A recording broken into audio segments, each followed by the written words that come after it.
Good morning, all of you. Myself Manoj Karadia, Professor, Regional College of Pharmacy, Sitapura, Jaipur, in the Department of Pharmacognosy. Today we will discuss about the pharmacognosy and phytochemistry, in which we discuss about the pharmacological classification of crude drug. As earlier we had discussed about morphological classification of crude drug, chemical classification of crude drug, and alphabetical classification of crude drugs. Now we will discuss about the pharmacological classification of crude drugs or therapeutical classification of crude drugs. This classification is done according to the action of drug on the body. किस तरह से drug का action हो रहा है उस तरह से इसको क्लासिफिकेशन किया गया। क्या ड्रग रेस्पिरेटरी ट्रैक्ट पे एक्शन कर रही है, क्या ड्रग ब्रेन में एक्शन कर रही है, क्या सीएनएस पे कर रही है, एएनएस पे कर रही है, या डाइजेस्टिव सिस्टम पे कर रही है, या रिप्रोडक्टिव सिस्टम पे एक्शन प्रोड्यूस कर रही है। तो किस अलग अलग कैटेगरी में ड्रग पर उसके एक्शन के अनुसार प्रोड्यूस किया गया है। तो ड्रग में जो केमिकल कॉन्स्टिट्यूएंट होता है वो एक्शन प्रोड्यूस करते हैं। जो मेन केमिकल कॉन्स्टिट्यूएंट होता है उसका मेनली एक्शन होता है, तो उसके अनुसार उसको अलग अलग कैटेगरी में उसके फार्माकोलॉजिकल और थेराप्यूटिकल एक्शन के अकॉर्डिंग ये क्लासिफिकेशन दिया गया है। इस क्लासिफिकेशन के अनुसार ड्रग को अलग अलग कैटेगरी में कर दिया। जैसे फर्स्ट है drug acting on central nervous system. जो सेंट्रल नर्वस सिस्टम पे ड्रग एक्ट करती है उसको एक कैटेगरी में रखा गया। जैसे कि ड्रग एक्ट सीएनएस को स्टिमुलेट करती है, सेंट्रल नर्वस सिस्टम को स्टिमुलेट करती है, उसको एक कैटेगरी में रखा गया। Like example T, coffee and Coca.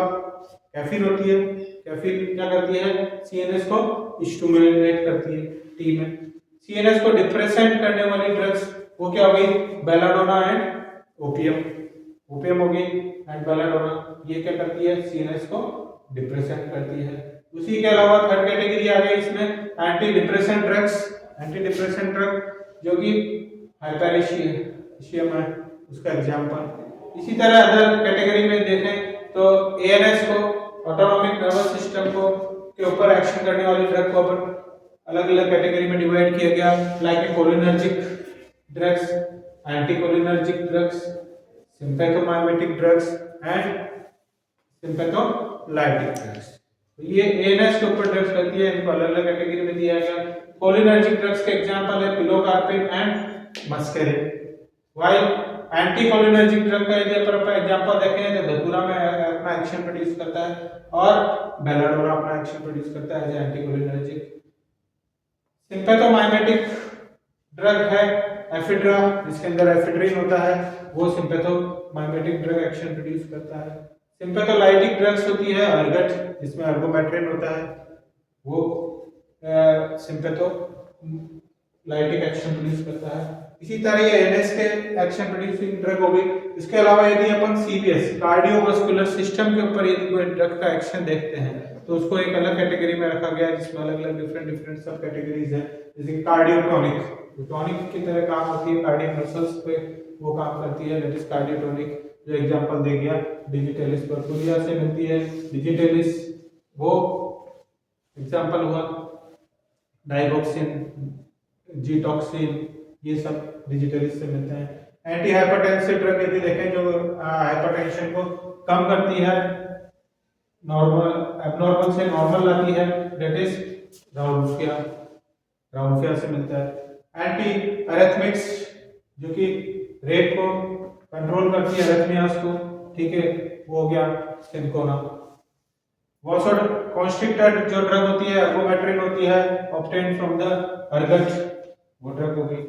Then CVS के ऊपर एक्शन प्रोड्यूस करके वासोडाइलेटर का काम करती है, डायलेट करती है मसल जो अपनी नलिकाएं होती है उनको, तो वो क्या होती है, कॉफी, कॉफी के अंदर कैफीन होता है, ओपियम हो गया एंड अर्गोमेट्रिन अर्गट हो गया। तो ये सारी ड्रग्स इस कैटेगरी से क्या किया गया, क्लासिफिकेशन किया गया। इसी तरह अलग और आगे कैटेगरी आएगी रेस्पिरेटरी कैटेगरी।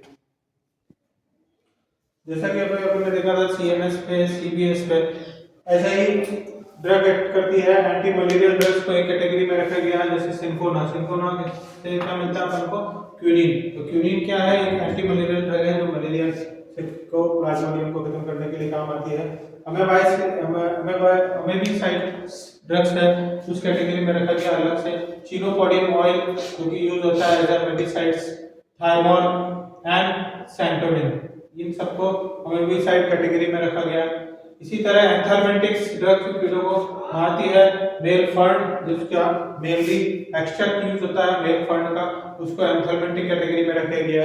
रेस्पिरेटरी ट्रैक्ट के ऊपर जो ड्रग एक्शन प्रोड्यूस करती है उन ड्रग को अलग कैटेगरी में रखा गया, लाइक ब्रोंकोडायलेटर्स हो गए, एक्सपेक्टोरेंट्स हो गए, एंटीट्यूसिव्स हो गए। तो इस तरह से अलग अलग कैटेगरी में अलग अलग जो मेडिसिनल प्लांट से जो ऑब्टेन्ड होते हैं केमिकल कॉन्स्टिट्यूएंट के अनुसार, उसके एक्शन के अनुसार उनको अलग कैटेगरी में रखते हैं। तो ब्रोंकोडायलेटर्स में कॉफी एंड एफिड्रा हो गई जो कि कैफीन के काम आती है, एज ए ब्रोंकोडायलेटर भी यूज होती है। उसके अलावा एक्सपेक्टोरेंट्स में रखा गया इपिकाकुआना एंड लिक्योराइस, मुलेठी जो कि अपने आप में एक बहुत अच्छी ड्रग है, एज ए एक्सपेक्टोरेंट की तरह काम आती है मुलेठी, लिक्योराइस। एंड एंटीट्यूसिव्स में रखा गया ओपियम, ओपियम में जो मॉर्फिन, कोडीन, जैसे अपन में कोडीन लिंकस आती है, ठीक है, जो ड्रग्स आती है मेनली एंटीट्यूसिव्स होती है। एंड वाइल्ड चेरी बार्क जो एंटीट्यूसिव की तरह काम करती है। तो ये इसी तरह सारी कैटेगरी अलग अलग, और भी कई कैटेगरी है जिसमें अलग अलग कैटेगरी की में ड्रग को रखा गया है। तो इस तरह से यह क्लासिफिकेशन किया गया। इस क्लासिफिकेशन तो करा है, लेकिन इसकी भी कुछ मेरिट्स एंड डीमेरिट्स हैं। उसके अनुसार मेरिट्स जो इसकी विशेषता है कि सभी अपन को जब भी कोई देखना है कि अपन को रेस्पिरेटरी ड्रग, एंटीट्यूसिव ड्रग देखनी है, तो एंटीट्यूसिव ड्रग अपन जाएंगे उस कैटेगरी को अपन ढूंढेंगे तो उसमें अपन को कई सारी एंटीट्यूसिव ड्रग मिल जाएगी। जैसे कि एंटीट्यूसिव ड्रग में अपन को ओपियम भी मिल गई, वाइल्ड चेरी मिल गई, कोडीन भी ले सकते हैं अपन, मॉर्फिन का भी ले सकते हैं उसमें कॉम्बिनेशन। तो सब action, same action drug group together, एक ही जगह ग्रुप किया गया है जो कि एक्शन जो ड्रग प्रोड्यूस कर रही है, तो सभी action producing, same action producing drug को एक ही कैटेगरी में रखा गया। Numerous drugs can be classified, इसके अनुसार अपन कई सारे ड्रग को अपन क्लासिफाई कर सकते हैं अलग अलग कैटेगरी के अनुसार कि ये एक्शन प्रोड्यूस करती है।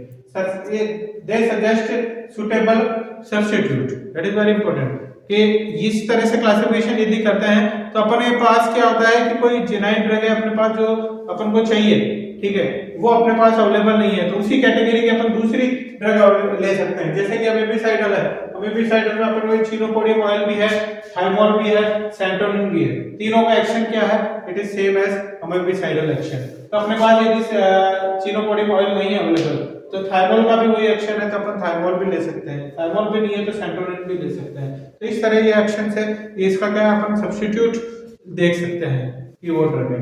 इसी के साथ डीमेरिट्स क्या है कि same drug in different groups, एक ही ड्रग है जो अलग अलग ग्रुप में क्लासिफाइड किए गए हैं।